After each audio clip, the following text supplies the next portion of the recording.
भाई तुझे पता चला एयर इंडिया क्रैश की रिपोर्ट आ गई है। हाँ मतलब, लेकिन अभी फाइनल रिपोर्ट नहीं आई है। एक ना प्रीलिमिनरी रिपोर्ट होती है, अभी वो आई है सिर्फ, जिसमें ये पता चला है जो पायलट्स आपस में बात कर रहे थे और किस वजह से क्या क्रैश हुआ, कैसे हुआ, जो टेक ऑफ के बाद 30 सेकंड में क्रैश हो गया, उसके बारे में एक छोटा सा क्लू पता चला है कि जो प्लेन में जो होता है ना, फ्यूल का स्विच होता है, वो ऑफ मिला।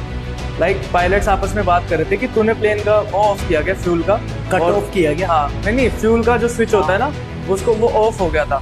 टेक ऑफ किया प्लेन ने, उसके बाद फ्यूल का जो था ना स्विच, वो ऑफ मिला, तो उसकी वजह से इंजन तक फ्यूल पहुंचा ही नहीं। तो हवा में उड़ने के जस्ट 30 सेकंड के अंदर वो प्लेन का जो इंजन है ना, दोनों के दोनों इंजन बंद हो चुके थे। तो जब प्लेन अब हवा में है, प्लेन रिस्टार्ट जब इंजन करेगा तो उसमें भी 60 सेकंड लगते हैं, तो इतने में तो क्रैश ही हो गया।